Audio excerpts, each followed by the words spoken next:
So first off, my name is Lily Hardwick. I'm here to present to you guys today how to energize young voters. And I have to tell you right now that there is no magical secret, and I do not know exactly how to energize them in a single activity, in a single presentation.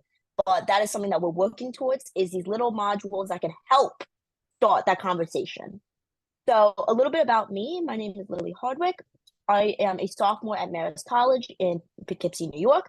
I also am from New Jersey. So I'm very involved in both Citizens Climate Lobby in New York and in New Jersey, as well as the League of Women Voters in New York and New Jersey. I've been a member of the League of Women Voters since I was 14, so almost 7 years now.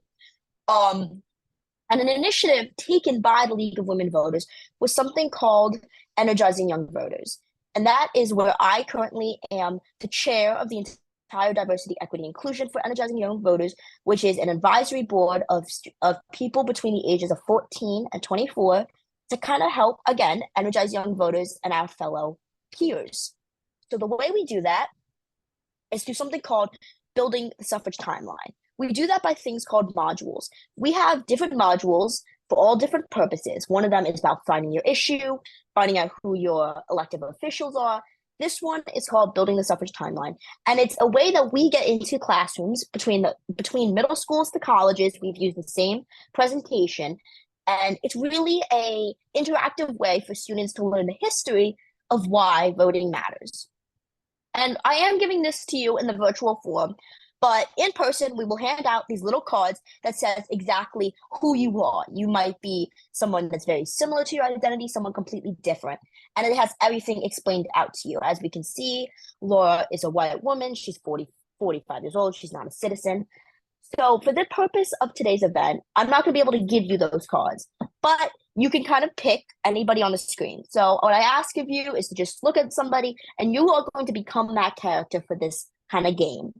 Again, on the actual cards that we give out in person, it will say their citizenship status, their age, but you have, for this game, being it virtual, you're going to kind of have to infer a little bit. So let's get started. The Revolutionary War.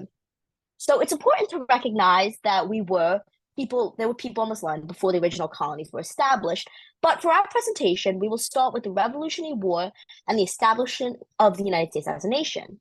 Prior to 1775, we were 13 colonies of Great Britain. Laws to control us were made by Parliament in England.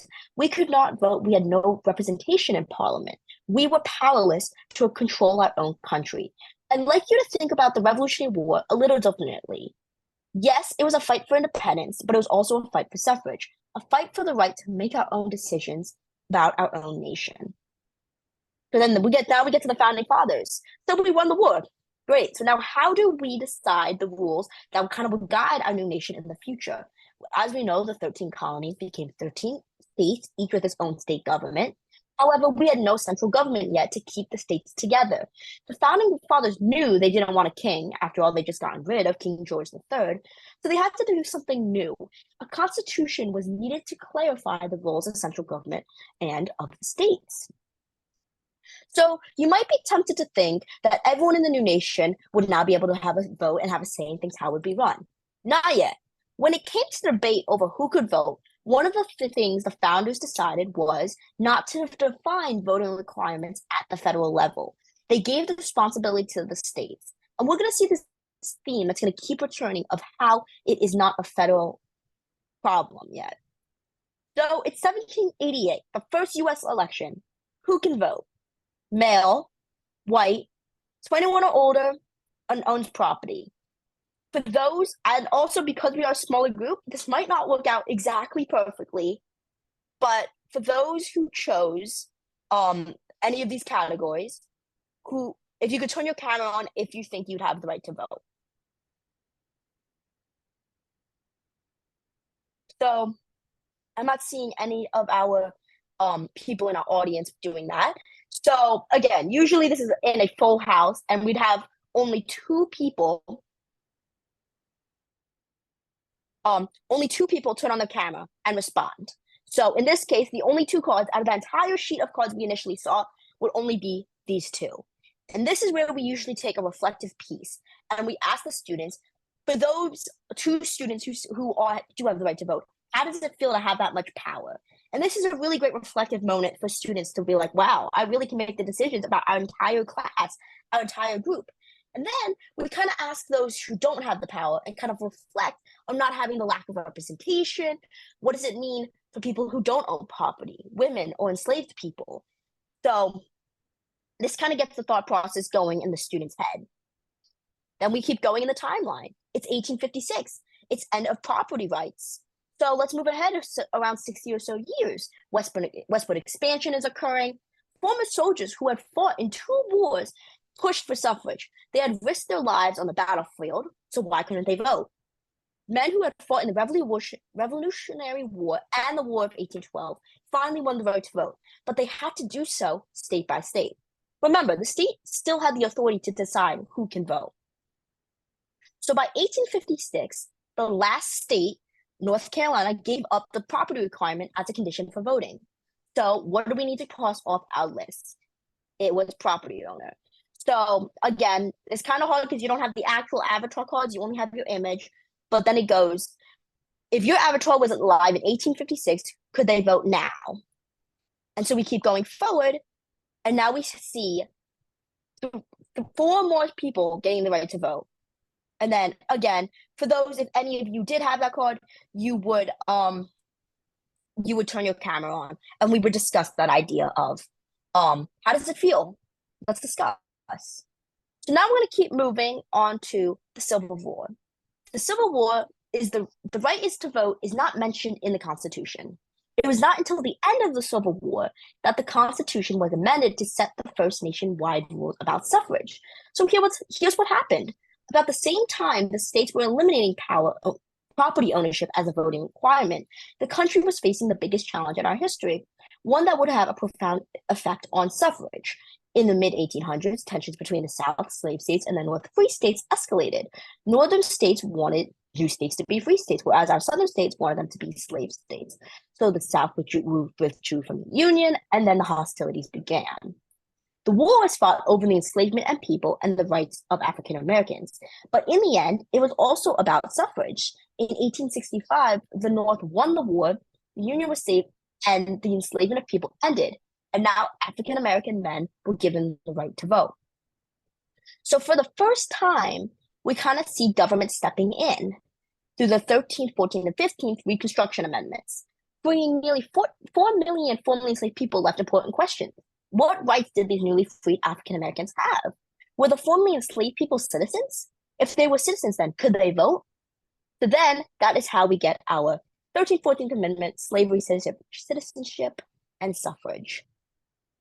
So it's 1870. Who can vote now? Now that we get a right requirement. If this any of you guys can please turn on your cameras. But now we are greatly expanding our quantity of people.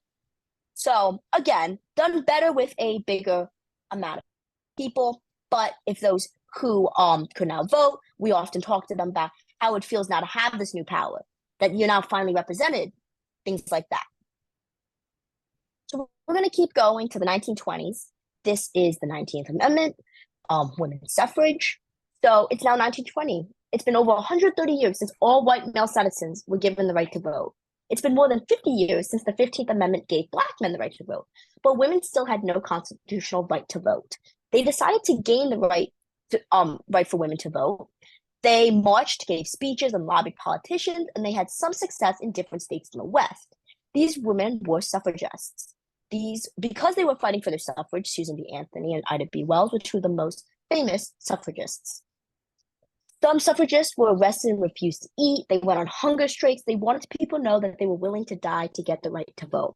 And this part usually sticks most with the children in classrooms because they were willing to die by starving themselves. We talk about how they would be strapped down and a rubber hose was pushed down their throat to their stomach and liquid was poured through the hose to finally get them to eat while they were in prison. So this really kind of gives the students a real life wow factor of wow, that these is what these women were going through to push for the right to vote.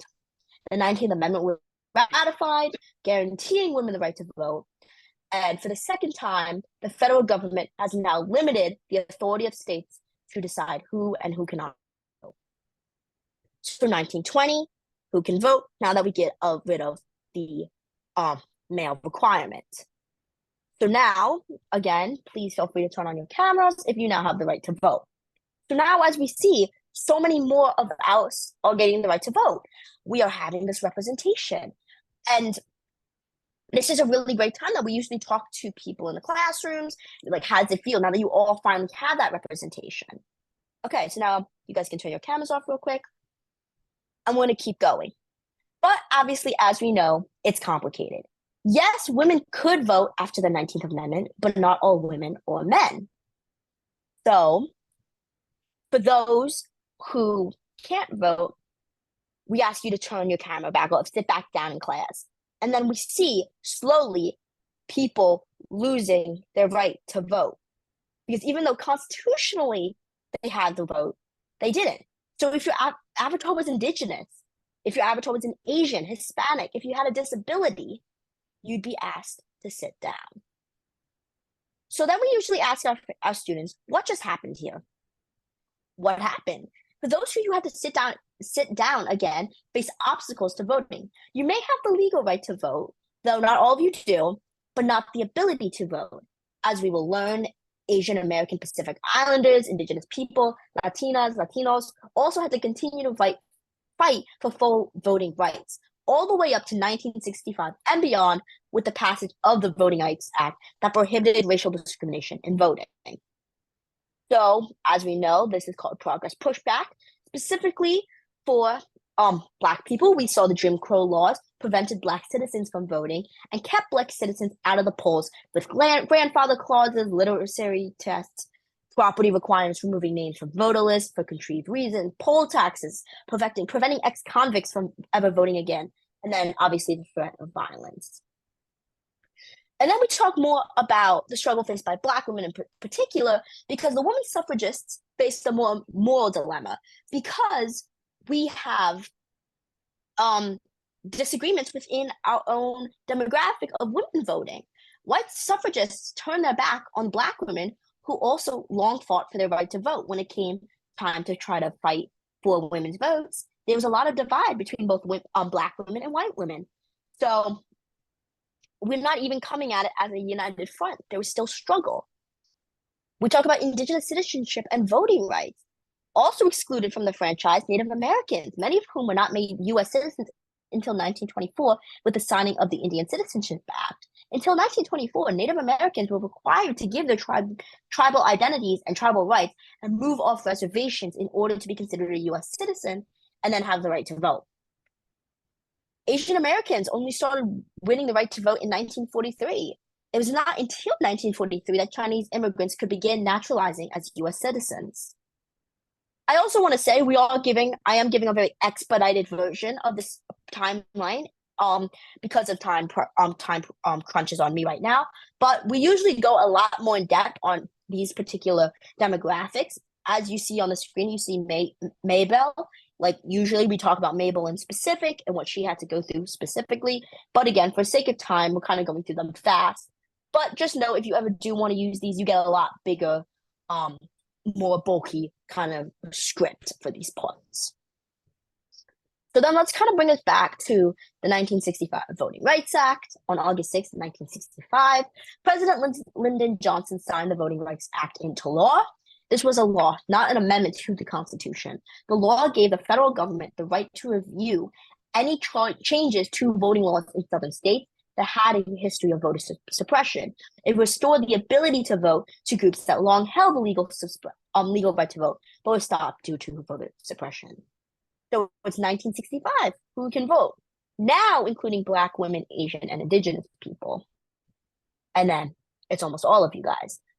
Again, kind of going through this fast just because of time purposes. We'll go into 1971. We have the 26th Amendment, which changes the voting age from 21 all the way down to 18. So now that we get rid of the 21 or older, it's now down to 18. The only requirement is now that you're a citizen. So the story is almost over. as many of you, all of you now have the right to vote.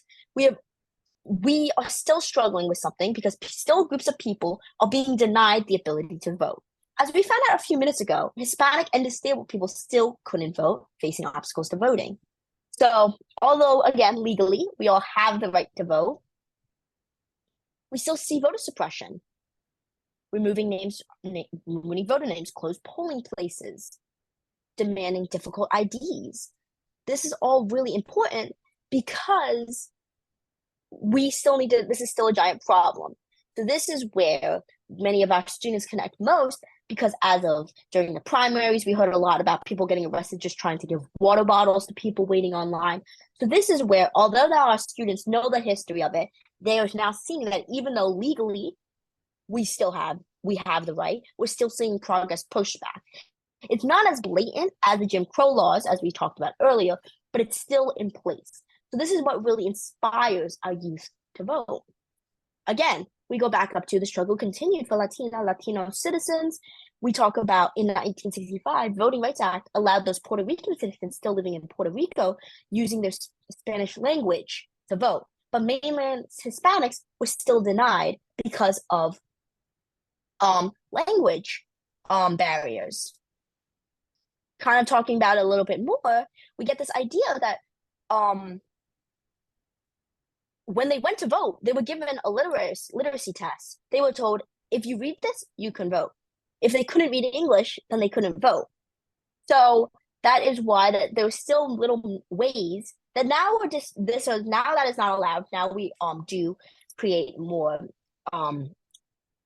bilingual materials, but it's these little loopholes that we kept finding past 1965 to still prevent and create barriers of entry to people into voting. 1984, we kind of go down to the voting. There's still one more group who still faces a very high barrier to entry of voting, which is people that face disabilities. By 1984, Voting Accessibility for the Elderly and Handicapped Act mandated accommodation so voters who with personal physical challenges now have greater ability to vote. We get the American with Disabilities Act, the Help America Vote Act of 2002, and now we are finally trying to create more inclusive ways for people to enter. So this is my favorite way to end this off. I used to think, but now I think. And again, this is talking about youth voting. This really is a great reflective piece for our youth. Some of the best quotes I've ever got was, I used to think I couldn't vote because my parents are Hispanic, but now I think I can vote because I'm technically a US citizen. This was a high school student from New Jersey who did not even know that they could vote just because they had Hispanic parents. So again, there's no secret to guarantee to get youth to vote. It really isn't. But there's things like the suffrage timeline I just presented to you, with the idea of standing up, sitting down, you gain the right to vote. There's always a lot more discussion too, usually, about reflecting, how does it feel to have the majority power, how not to feel it. And that really gets these students' minds turning of, wow, I really am being controlled by the majority, even though I don't follow them. My identity is not being represented. So that is really noticeable. So that is why something like the suffrage timeline is, yes, historic. It's a lot of information regurgitated to you, but it's the reflection piece. It's the seeing you lose powers, seeing you gain them, that really helps encourage our young people to vote or to help educate others, not only about the history, but to inspire them to not repeat that history. Thank you.